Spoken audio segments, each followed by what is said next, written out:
kita akan coba menemukan arti atau tujuan hidup yang sungguh-sungguh, saudara. Kalau orang bertanya selama ini, kenapa kamu kerja? Nah, jawabannya untuk hidup. Betul? Itu jawaban dari semua orang yang ada. Tapi mari kita teliti. Kalau bekerja itu hanya untuk hidup, ya, renungkan ya. Kalau orang menjawab pertanyaan, kenapa kamu bekerja? Supaya hidup. Pertanyaan itu jawabannya salah. Kenapa salah? Karena kalau bekerja itu untuk hidup, itu artinya bagi orang itu, orang kaya gak mati-mati. Kenapa orang kaya gak mati-mati? Ya karena dia kerja. Kerja untuk hidup. Dapat uang untuk hidup. Nah, konsepnya berarti nyawa bisa dibeli. Karena untuk hidup. Nah, kalau begitu saya tanya balik. Saudara lihat orang kaya mati atau tidak? Nanti, ya sudah. Berarti bekerja bukan untuk hidup. Lalu untuk apa? Nah, ini yang kita harus tahu. Ya, dalam pertanyaan kita tidak boleh salah menjawab. Ternyata bekerja bukan untuk hidup, tapi bekerja itu karena tanggung jawab. Katakan amin. Hidup itu karena Tuhan, bukan karena kita. Saudara, jadi kerja itu bukan untuk hidup. Maka itu jangan sampai pekerjaan itu memperbudak kita. Nah, kita lihat dulu satu ayat ini, Ibrani 13 ayat yang kelima. Salah seorang membaca ayat ini supaya kita tahu hari ini. Ibrani 13 ayat yang kelima.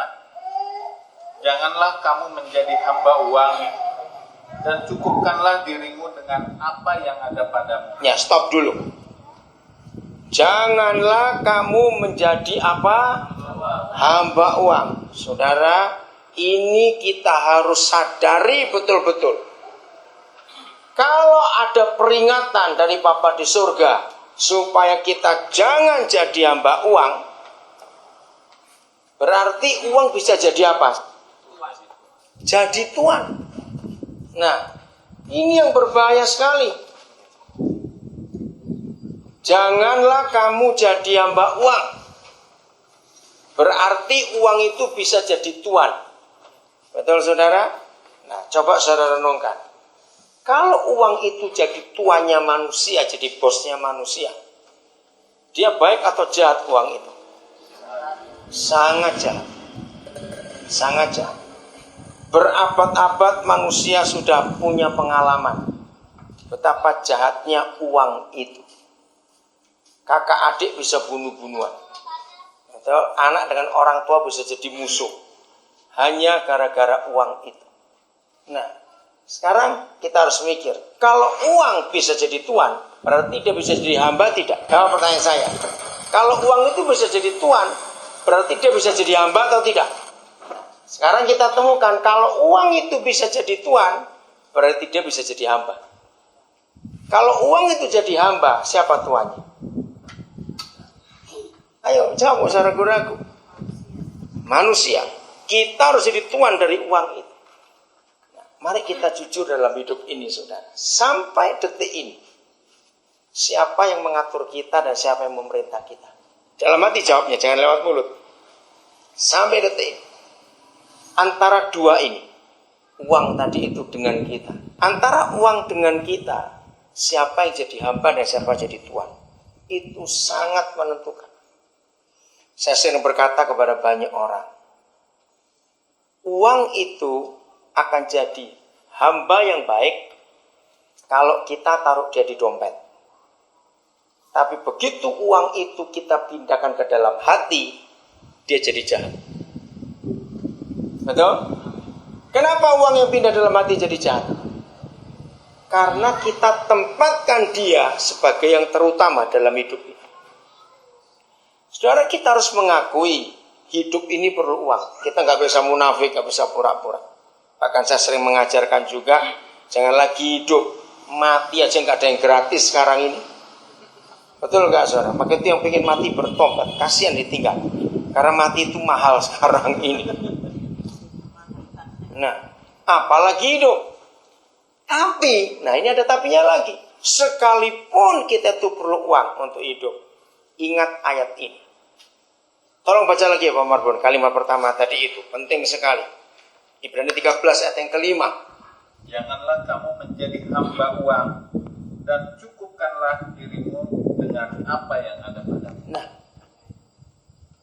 janganlah kamu jadi hamba uang, tapi cukupkanlah dirimu dengan apa yang ada padamu. Jawabannya, kapan uang itu jadi hamba?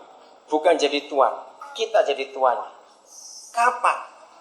Ketika seorang manusia bisa berkata cukup dalam hidupnya.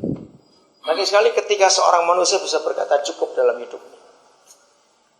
Tahun 2006, salah satu anak yang saya ketemu dia itu waktu dia jadi dokter di Supiori, di Biak. Saya nggak sengaja ketemu dia. Nah, ketika saya ketemu dia, saya tuh nggak kenal kalau dia itu dokter, saya nggak tahu. Di satu tempat, lalu saya mulai tertarik untuk omong-omong dengan dia. Dan ketika saya tertarik omong-omong dengan dia, Roh Kudus bicara kepada saya, kamu sekolahkan anak ini. Nah, logikanya kan, saya nggak kenal kok siapa orang ini. Ternyata dia dokter, lagi PTT di situ. Waktu itu Supiori belum jadi kabupaten. Dan dia memang pas sudah mau selesai dari PTT-nya. Akhirnya saya ngomong-ngomong, saya bagi beban kepada dia. Nah, dia punya beban untuk Papua. Nah, dia bilang walaupun saya sudah selesai PTT, saya akan kembali lagi nanti. Bagus. Nah, terus kalau kamu ingin ngambil spesialis, saya belum ngomong kalau Roh Kudus suruh saya nyekolahkan dia.